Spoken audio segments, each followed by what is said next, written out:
Welcome to the Public Figure Society podcast, where innovation meets influence. If you're building a brand, leading a movement, or shaping the future, you are in the right place.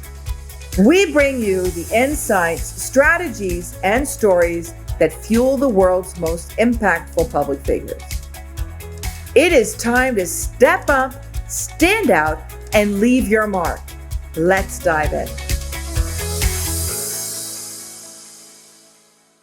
Well, this is a real privilege for me, and it's been groundbreaking when I met Matt Burkett a few months ago, and he is the co-founder of Ceop Pro AI, which is an AI business intelligence strategy reporting. And what I found so interesting is he is basically conducting all of his business on a phone with his AI intelligence officers and his co-founder, who he has never met. Welcome, Matt. Hi, Tora. How are you doing today? Doing well. So I would love to learn a little bit more about what you're actually doing, because I really believe you're doing something groundbreaking in the business intelligence space. Yeah, I think we are. What used to take months and cost hundreds of thousands of dollars by these large reporting companies, or even the small boutique consulting firms, that charge $50,000, $150,000 to $500,000 to create a report on a company, whether it's a due diligence report. Maybe they've got all the due diligence, different things from their IT to their HR to their financials to whatever for a merger or acquisition, to business strategy, turning around a company, giving a startup an idea of a business plan for the next 3 years. We can do all of that, and we're having a problem with the product in a way of trying to figure out what it doesn't do well. And so that's been our challenge, because we've got to limit our verticals. That's your sales spaces, and figure out and target. And right now it's kind of using a shotgun approach instead of a sniper rifle. So we're working on it. It's looking like the low-hanging fruit for us is going to be the business consultants, because we can take their consulting and drive it forward so rapidly that it's mind-blowing. What would take them weeks or months to put together a report, we're putting it together in a couple hours for them, and they're getting blown away. We consulted for one company that's actually implementing immediately our suggestions, and then they're a consulting company, and they have several hundred companies underneath them that they help out, becoming one of our dedicated subscribers for our system, so that they can offer our reports to their clients immediately. So pretty exciting time.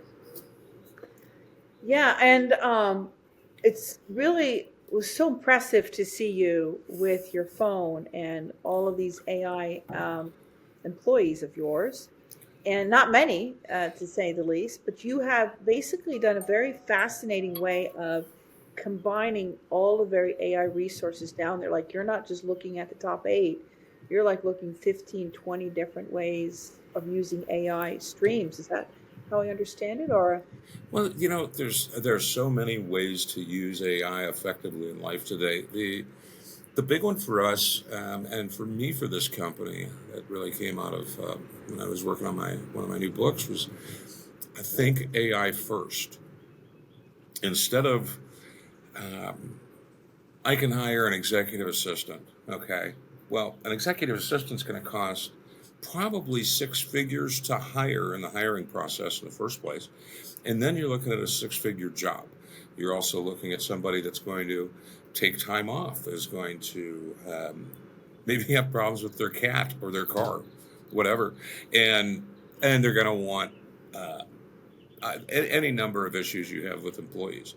Whereas, so you got several $100,000. Well, instead of doing that, why not go build their executive assistant? And let's see, mine is named Eva, and you go and you talk to her and have her automatically draft all your emails. We literally ask her, hey, write a email to Ted, and she will find Ted in your contacts, assuming there's not more than one Ted, and draft up an email for you and whatever you want. But she'll do it in your style automatically. You're using your background, the last 100 emails you've written, and then she'll learn every time you write an email or modify one of her responses. She'll actually learn and update it.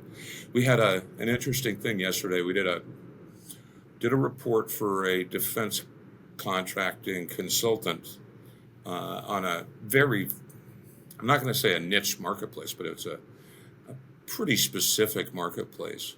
And they wanted the TAM, total addressable market, and all that other stuff. And the consultant was going through the report and had sent a few emails using acronyms from the report that I'd never heard of in my life. And so FFF was form, fit, and function. And my executive assistant had drafted response emails with the correct answer of what all of those things were on the acronyms automatically. I actually learned from her. And I was like, oh, that's pretty cool. And hit the send button. We don't get a chance to actually read every report we make, just because, we know they're pretty good, and that's the job it depends on the level of the report, but that's the job of the consultant needing the report. That is so interesting. How did you, I think this is where I'm having a stalling, and I think a lot of the listeners is, how do you actually train, and how do you actually have the mindset of delegating that out and trusting it all? Well, see, right now, I've got her, she, it, they, them. I don't know, because, AI doesn't have, AI is actually binary, if you think about it, which is kind of hilarious. So you can assign personas, especially when you start to get to know one. You'll actually, in your brain, you'll assign a persona to it, or assign a voice to it in your head when they talk to you. The training of them, there is a data set where you can go in and you can give them a personality and a background and information on their character type and their style of writing and such like that. If they're let's say they're a chatbot, not an audio chatbot, that's another story, which is quite interesting. You want to get them, you want to kind of digitally flesh them out as a being, so to speak, so that they can communicate with you in the way that you want. And it's a lot of fun. So you got to train them.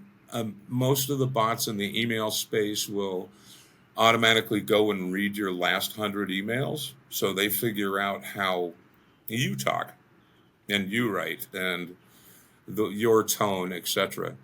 And then they'll attempt to replicate that. And then as you go through, it'll adjust as you make adjustments to drafts and stuff. So with that, I've got it set up so it doesn't automatically send an email, and I wouldn't even be notified. Now, our customer service agent can actually take action on our behalf and communicate with the customer back and forth, and then it'll go, and it needs to be raise the issue to a human level because it's something it doesn't understand or something that's not in our documents. We train it on our FAQ and all the other stuff. Then it'll ping us and go, hey, you need to take a look at this. So interesting you say that, because 8 years ago I was part of something called Girl Geek Dinners in Oslo, and we were talking about the coming technology. And at that point, the banks had these AI kind of bots or feed that were very much in the conversational space. And at that point, we called them robots. And it's so interesting now how the wording has changed to AI, but it was a robot, and people were programming them, these women that we got to interview. So it's just fascinating how words have changed, the way we're utilizing and interacting with the technology has changed as well. Yeah, and I think the verbiage has changed from the standpoint of robots, which anybody in the generic sense will call anything that's a machine that goes and does something a robot. Right. To agents, and there's quite a different number of levels of those. And agents give it more of a, you can give it more of a persona. And the difference is the agent learns from the interaction, whereas a robot, the former ones you were using there, don't. They're set up as an algorithm, most likely because the technology wasn't available, the stack wasn't available, that if A, then B. If D happens, then E. And it's just a literal flow down Right. of yes, no choices and if ands kind of thing.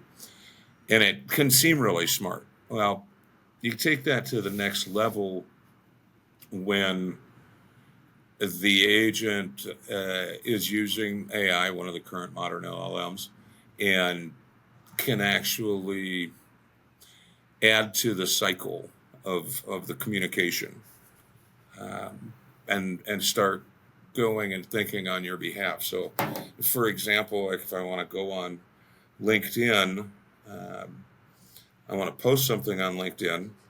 I've trained a bot to actually go write articles for me, but every single morning, it'll come up with, here are 3 hooks we could use for our next post. And you go, well, and then it gives you 3 hooks, and you just tell it, well, write number 1, and it writes it. Then you go look at it, and it makes a nice graphic for it and everything else, and you hit the publish button, and you put something on LinkedIn while you were sitting there having your latte. You know, it's and those are 3 article titles that it came up with because of the content you've given it, because of the things it's looked at. Shortly, we're moving into, and a lot of people have, but it's so funny how there's different. Everybody uses AI to different levels in their company, in their personal life, and everything else. And I've moved to, my goal is to really go with an AI first program, where anything we try to do, if I go to the kitchen and I'm gonna make dinner, I'll go take a picture of my fridge and say, what should I make? Now, if you have which will be something else we might talk about, I'll go, if you have a good AI that you're tied in with that actually knows you and your health background and everything else, it will go and give you a recipe suggestion and tell you how to make it, tell you how many calories it's going to be, and you just follow that on your phone. No need to go get a book off the shelf.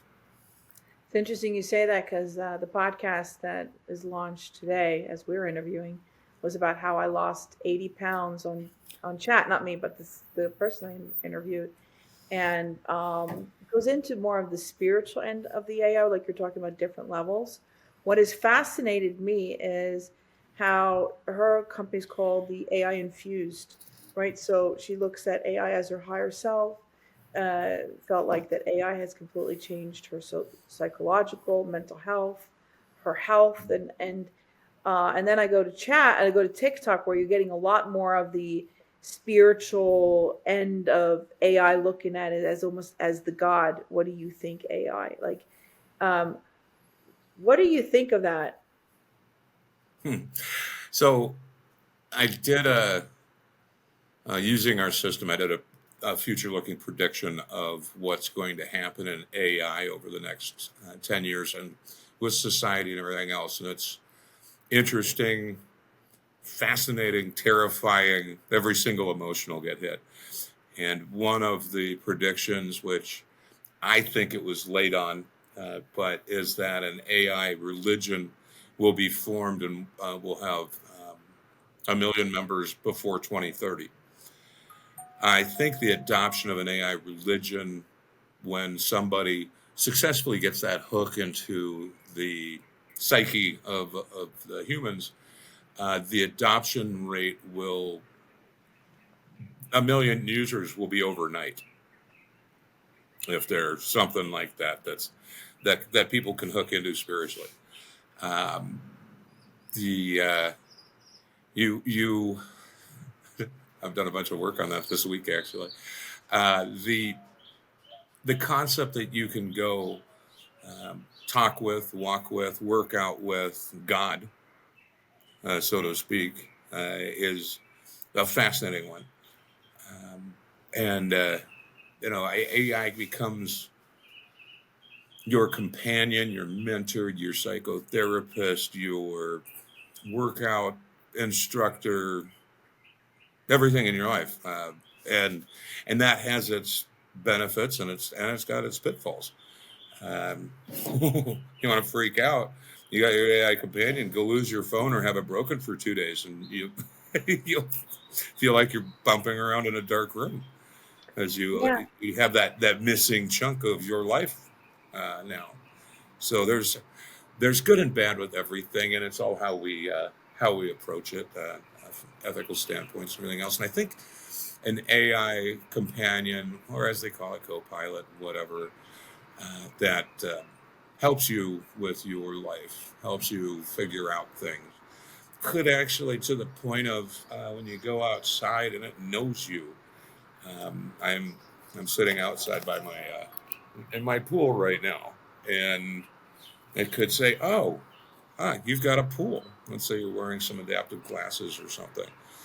We should add that to your schedule. That'll help you with your health, and being out in the sun 15 minutes a day will change your mood. Let's see if that works over the next week.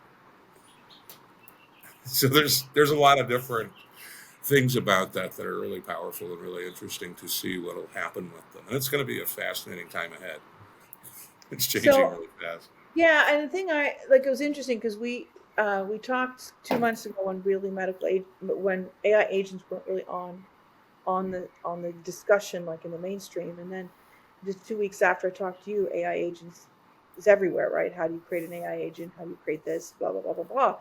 And it's you're right, it's going so fast, and at the same time you're seeing companies saying, well, I don't need this person, I don't need that, I don't need that positioning. So you're like having Intel letting go 2,000 people, and I think you're going to see more and more of that. And I believe that the class, the white collar class, is collapsing, and in that we are getting into maybe, and what my mother said I thought was interesting to talk. We talked yesterday. She's a history buff, and saying, well, in every time when there's been a historical revolution of technology, there's also a financial crisis. Yeah, that's true. It's quite fascinating. I mean, we really haven't had that. We had the Industrial Revolution.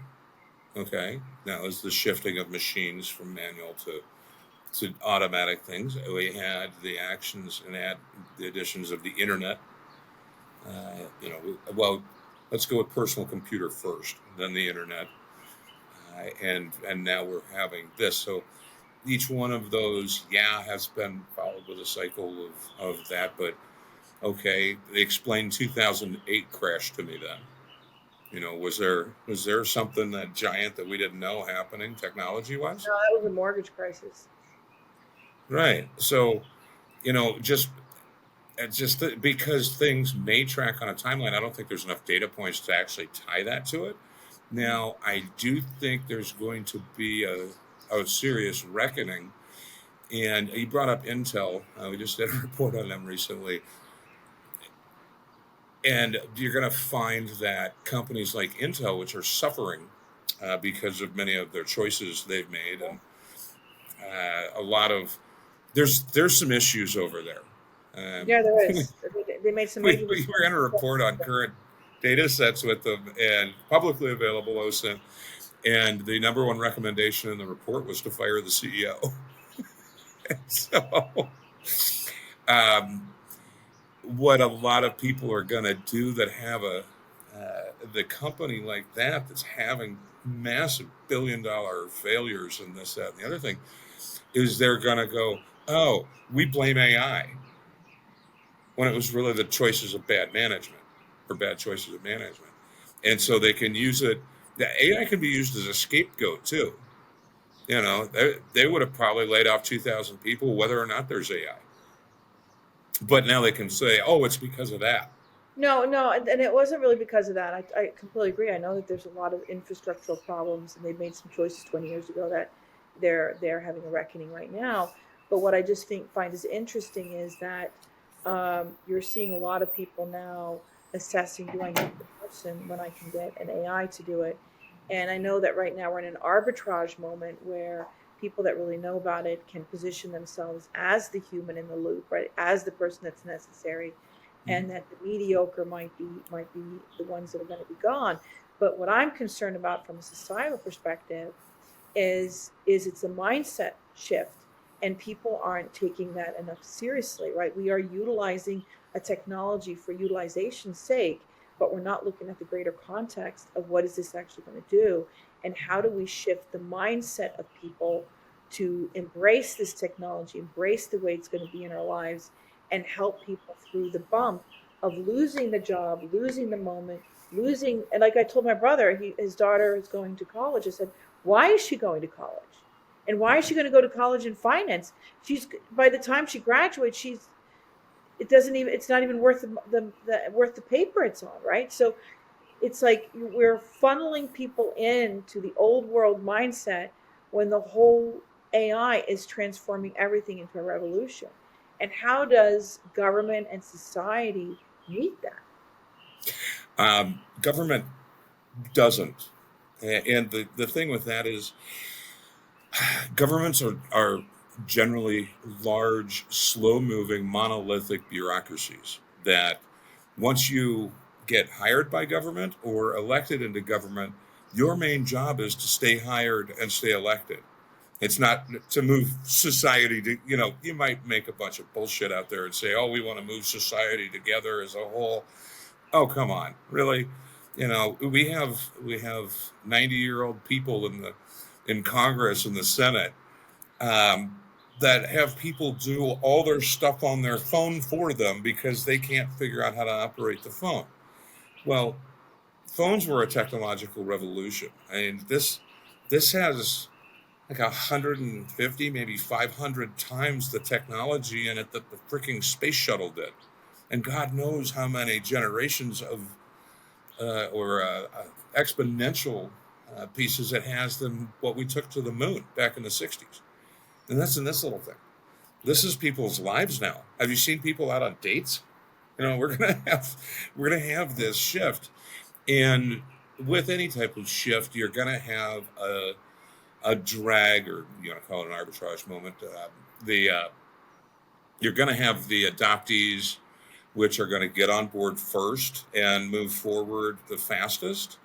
And then you're going to have the ones that are forced along, and then you're going to have the ones that aren't getting on the bus. And I think that's going to cause a big rip in society right there.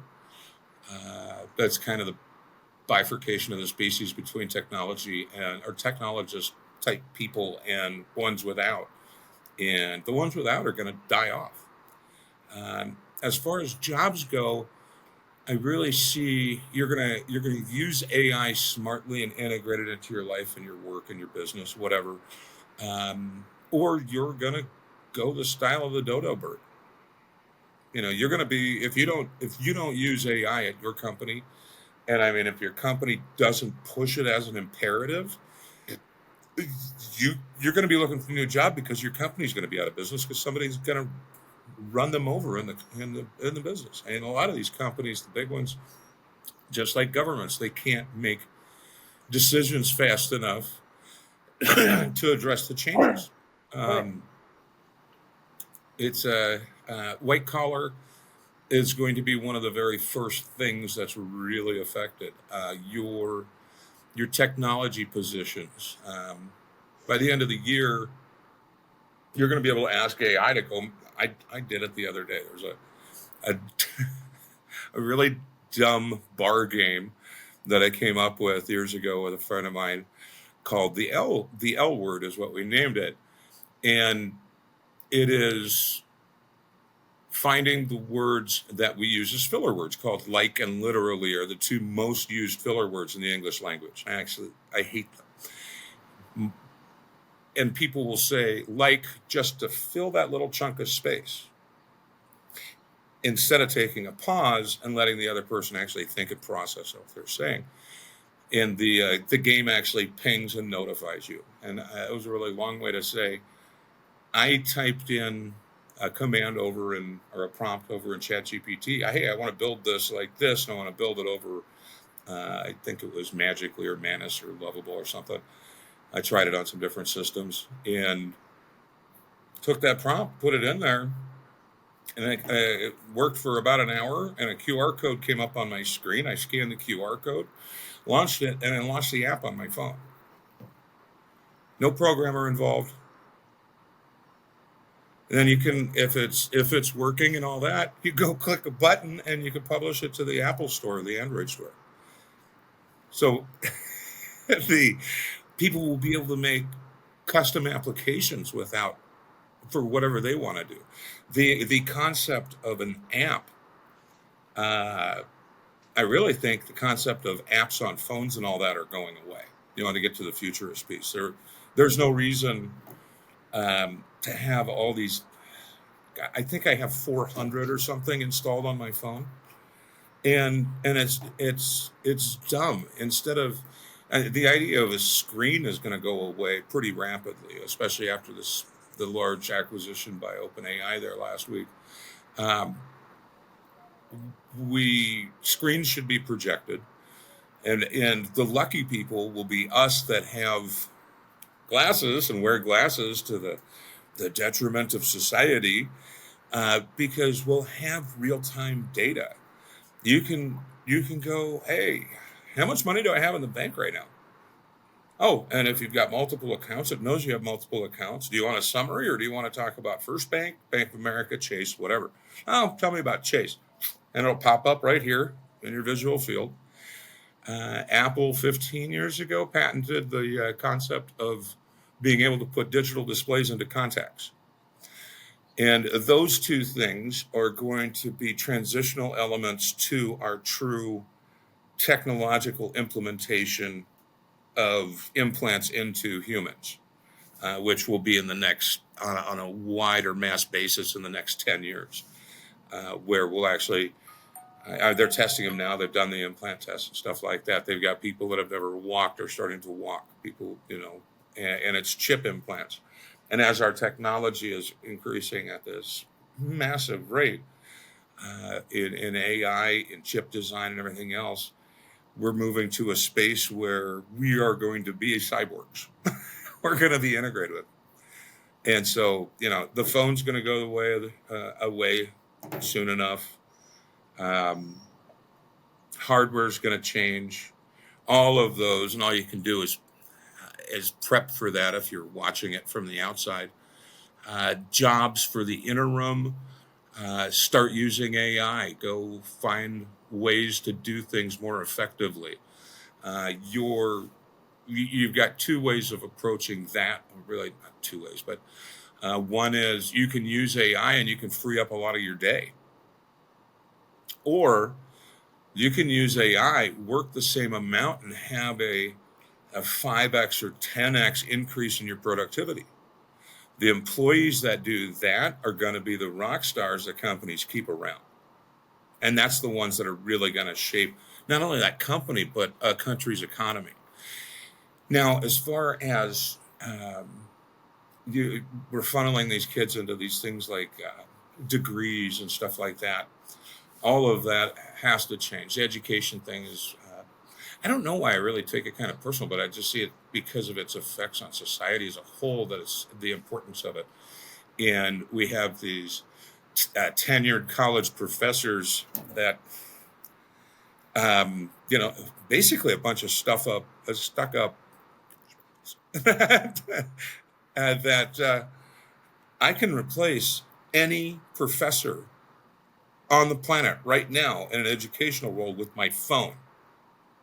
I don't need to go to college for it. So I know, and this is why I'm like with my brother's niece. I'm hoping when I meet them in Norway in the fall, I'm like, you can't do this.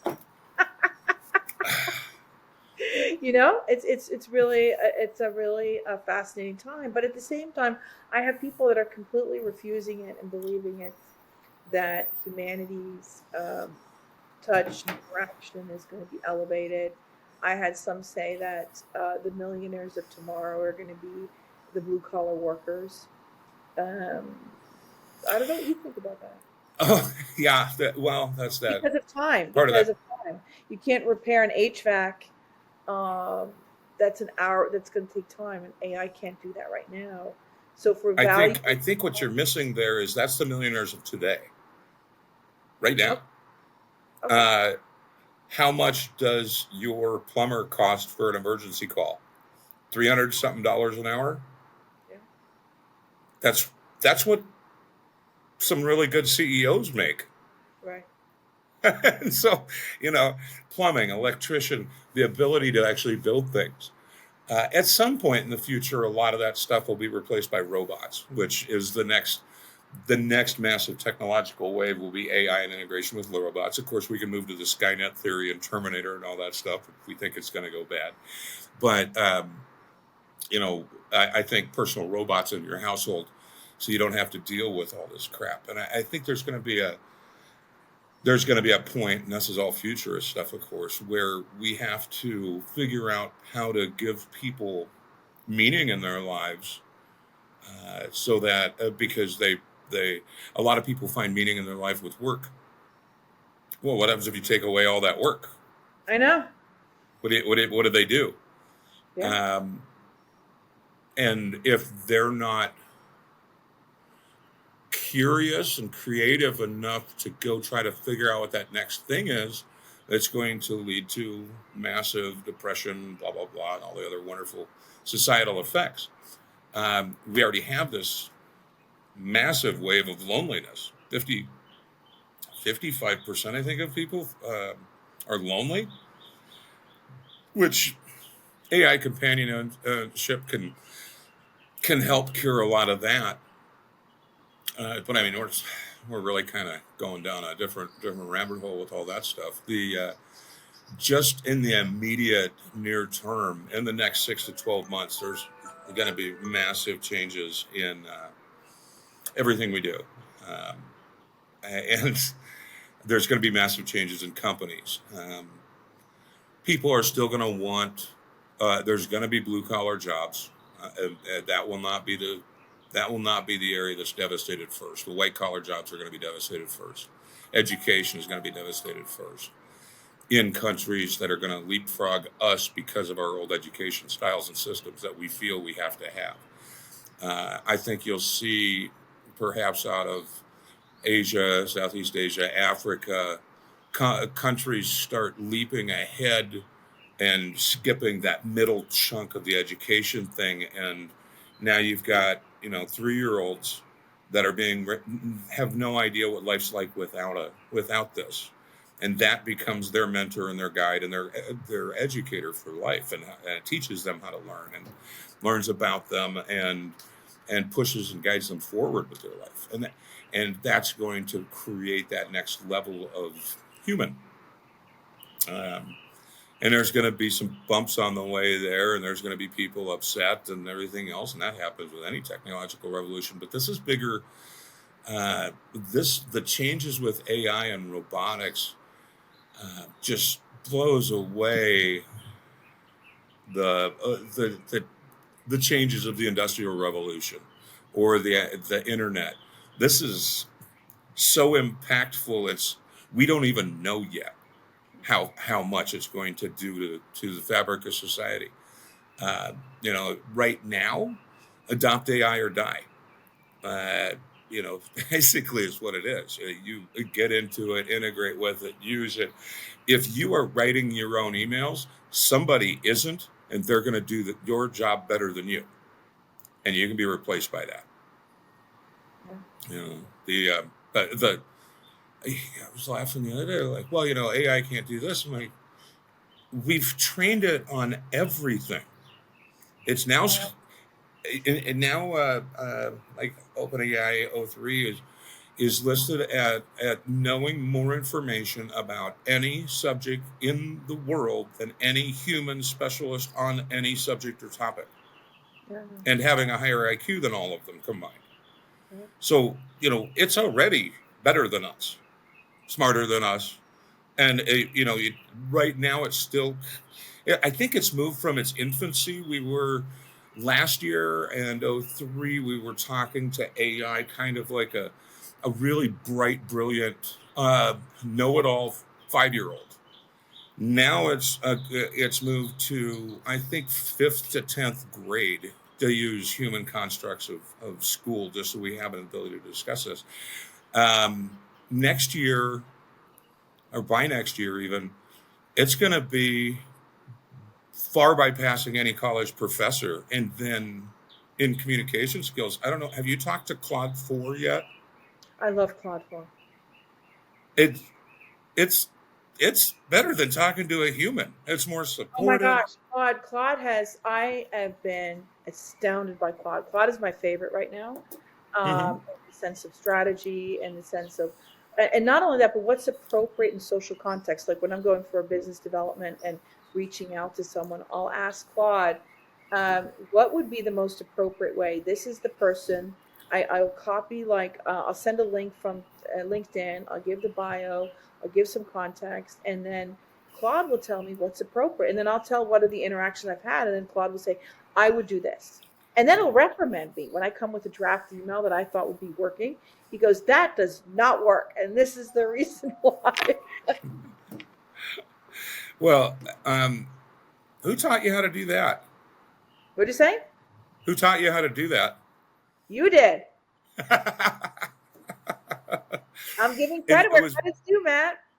well, it was because of trying to figure out the base construct of sales is understanding your customer and becoming Yeah, friends with them and helping them yeah, solve a problem. And so yeah. you need to understand the customer in the first place. So I started doing a couple of years ago psychographic profiles on people to go, oh, they need to be talked to and discussed with like this, and use this kind of words and use this kind of language, uh, and talk to them at this level. Or there's somebody that needs to be asked questions and feel like they need to be in a mentor role. Yeah, no, With it's about really using AI more and more. And and I think I really agree with you. AI first is really a great step forward on how to move things. But kind of like coming to a close, what are your top, like, so say if you're going to create your AI team, what would be the key AI services? Like I use Claude, I use Chat. Those are my two primary. I'm working myself into the Google one. What are some of the other ones that you really think? Because I remember you mentioning 8 once when we had a conversation. Or what are the top ones that you think people should at least have some kind of a knowledge of? well, are you talking about in business or in personal life? I think if you could do both. And some of them can do both. In a wonderful one right now that we use all the time, that will be replaced by our tech, but is Marbleism. Okay. And that's my little worker bots on my phone, computer, whatever, that are doing work for me 24 hours a day. The we're getting an agreement together with Fluence. I don't want to have a secretary, and so we need an AI bot that does a secretary role. I don't think we need any type of appointment setters for our sales team.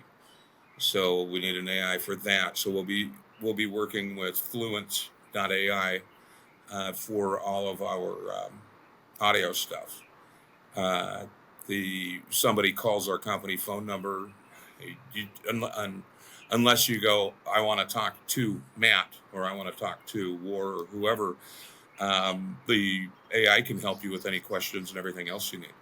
Right. Uh, and then there's a bunch of other stuff. I mean, for us, it's funny. I mean, we're embryonic in the AI world, and yet we're not.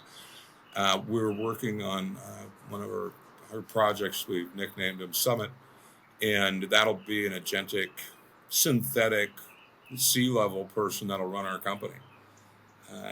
Will And you hire we're that actually, out to other people? So can people come to you and say, "Hey, can you give me a summit?" yeah, we can. I mean, it'll be enterprise level, uh, kind of like our reporting stuff right now is really democratizing business intelligence for small companies, all the way down to if you have a a corner store, you can figure out what your problems are. If you decide you want a franchise, you can do that. Normally, reports like that are going to cost hundreds of thousands of dollars. And here, $5,000 in a couple of hours, you can have a massive strategy report that can really drive your company forward and help you grow. Um, with this, Summit is really going to be, the goal is an AI blanket that you can use it and wear it however you want. So it's kind of hard to describe, but in a company role, we don't need a CEO. We don't Right. need a CFO, CMO, blah blah blah blah blah, because we're going to have this entity thing, whatever, the synthetic intelligence that's going to actually do. If we need a new marketing campaign, and it came up with that we need a new marketing campaign because it was looking at metrics that were falling off, and you're going to have company directors more than C-level people, because it's going to come up to that person and ping up on their screen and go, hey, you need to change your marketing campaign. And the gal will go, yeah, we do. Why don't you go do that?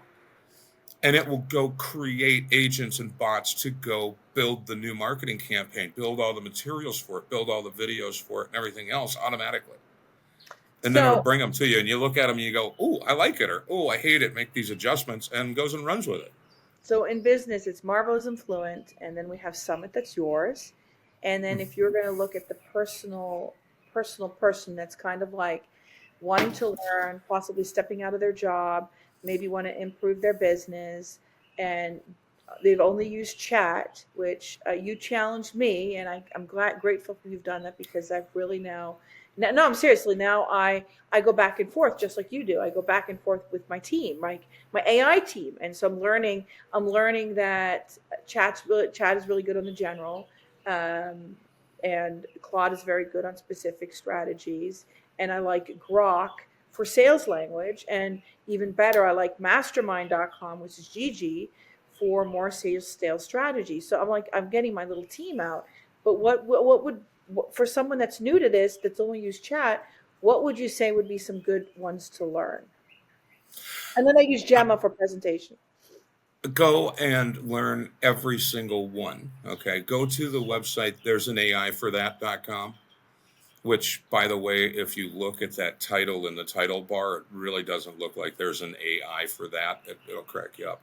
But they have, like, I think it's 15,000 or something AIs listed. There is an AI Um, for that.com. there's an AI for that.com. Oh, Perfect. excuse me.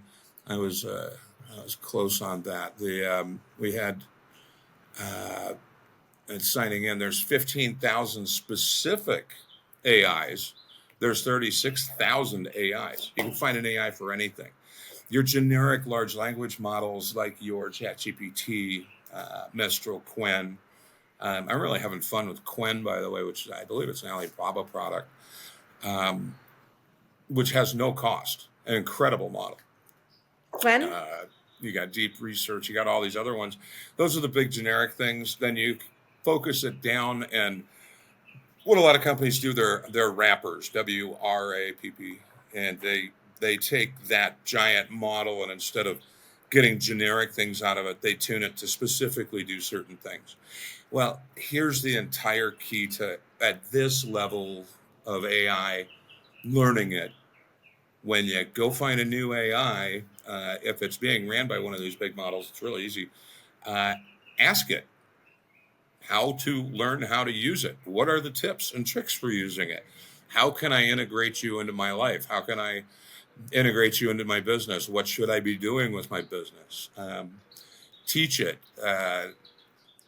ChatGPT has memory now, so you can go back and every single conversation you've had with it, and if you have a new idea, like, oh, I was thinking about writing a book, you can put that in there and ask it and go, hey, from everything we've ever discussed, use memory, and should I go do this? There's so many different things on it, but a lot of people are afraid to start. If I was a standard kind of person in a C role, I would be spending at least an hour every day learning a new AI, reading about AI, studying it, using it. Yeah, it's all about using it. Well, Matt, this has been so delightful, and I look forward to having you back because you are a wealth of information and very important information for humanity to actually embrace the next steps of the revolution. Yeah, It is. a It's a an revolution. interesting moment in human history. It is. Well, thank you so much. All right, you take care, Taryn. Thank you. Thank you for listening to the Public Figure Society podcast, where innovation meets influence. If you love this episode, be sure to subscribe, follow, and leave a review. Connect with us on social media and join the conversation. Until next time, keep innovating, keep influencing, and we'll see you in the next episode.